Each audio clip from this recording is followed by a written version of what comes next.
우리가 오늘 함께 나눌 말씀은 하나님의 종합 선물 세트를 소유하라. 여러분, 어린 시절을 생각해 보면 추석, 설날, 또 특별한 날에 친척들이 방문할 때에 손에 선물을 들고 오는데 바로 종합 선물 세트. 이 맛있는 과자가 종류별로 들어있는데 이것을 손에 들고 오면 너무 신나고 세상을 다 얻은 것처럼 기뻤던 적이 있을 겁니다. 평소에 먹고 싶었던 과자, 사탕 이런 것을 받을 때에 세상을 얻은 것 같은 기쁨이 우리 어린 시절의 추억이고 좋은 기억으로 남아 있습니다. 그리고 형제 자매들에게 이것을 빼앗길까봐 보물처럼 꽁꽁 숨겨두면서 조금씩 아껴 먹었던 기억이 있습니다. 그런데 우리에게 이미 영원히 사라지지 않는 종합 선물 세트를 받았습니다. 이 종합 선물 세트는 더 이상 숨기지 않아도 되고 다른 사람에게 오히려 나눠줄 때에 풍성해지게 됩니다. 우리가 어릴 때 받았던 이 종합 선물 세트는 없어지고 사라지지만 하나님이 우리에게 주신 이 종합 선물 세트는 영원히 사라지지 않습니다. 그것이 무엇일까요? 바로 성경입니다. 오늘 사도 바울이 자신이 가장 아끼고 사랑하고 믿음으로 낳은 아들 디모데에게 감옥에 갇혀서 유언처럼 편지를 씁니다. 바울은 네로 박해에 핍박을 당하고 복음을 전하다가 감옥에 갇히고 자신이 죽음이 임박한 것을 알고 믿음으로 낳은 아들 디모데에게 편지를 통해서 다시 한번 복음 전도자로 살아갈 것을 도전하면서 복음과 함께 고난을 받으라고 권면하고 있습니다. 바울은 디모데가 어린 시절 외조모 로이스와 어머니 유니게를 통해서 어린 시절부터 신앙 교육을 받은 것을 잘 알고 있으며 어려서부터 배운 이 성경을 통해서 디모데가 하나님의 사람으로 온전히 세워진 것을 잘 알고 있습니다.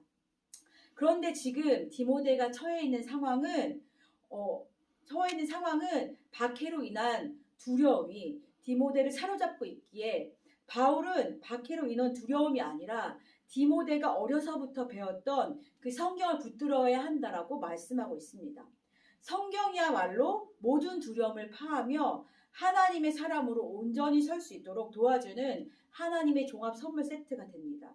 세상이 주는 두려움은 우리의 마음을 움츠리게 만들지만 하나님의 말씀이 성경은 우리의 생명을 소성케 할 뿐만 아니라 교훈의 말씀으로 다시 의지를 다지게 하며 책망의 말씀으로 죄에서 돌이키게 하며 바르게 하는 말씀으로 삶의 지표를 다시 세우게 하며 의의 말씀으로 우리를 생명의 길로 인도하기에 하나님이 주신 성경이야말로 우리를 모든 두려움에서 파하고 다시 전진하며 진리의 길을 걸어갈 수 있도록 생명을 얻게 합니다. 사랑하는 여러분, 자녀들에게 무엇의 인생을 도전을 주시겠습니까? 우리는 자녀들의 인생의 성공을 위해 많은 돈과 시간을 투자합니다.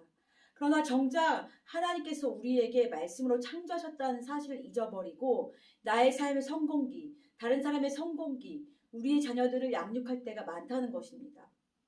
말씀으로 지어진 우리는 하나님의 말씀, 곧 성경으로 자녀들이 양육되어지고 성장할 때에 삶의 어떤 어려움과 두려움이 몰려올 때에 잠깐은 넘어질 수 있는 것처럼 보여질 수 있으나 하나님의 사람으로 온전히 지어져 있기에 진리의 말씀으로 다시 일어서게 될 것입니다. 바울은 디모데가 어려서부터 배웠던 이 성경이 디모데가 살아가는 인생 안에 가장 유익하고 인생의 답을 해결해 줄 수 있는 종합 선물 세트를 제시하고 있습니다. 성경 말씀 앞에 있을 때에 우리의 인생의 모든 문제를 잘 해결할 수 있습니다. 인생의 돌파가 필요한 분이 계십니까? 하나님이 주신 이 말씀을 붙들기 원합니다. 바울은 감옥에서 마지막을 정리하면서 오히려 위로와 격려를 받아야 되지만 인생의 가장 중요한 가치와 비결이 무엇인지 알았기에 마지막까지 진리의 말씀인 성경 앞에 디모데가 서 있기로 도전합니다. 바울은 이미 성경 말씀이 얼마나 힘이 있고 능력이 있는지 알고 있습니다. 사랑하는 여러분, 능력이 있는 이 말씀을 붙들고 서시기를 도전합니다. 우리의 삶의 인생의 지표와 비결인 하나님의 말씀, 이 성경, 이 종합 선물 세트를 소유하는 여러분 되시기를 축복합니다.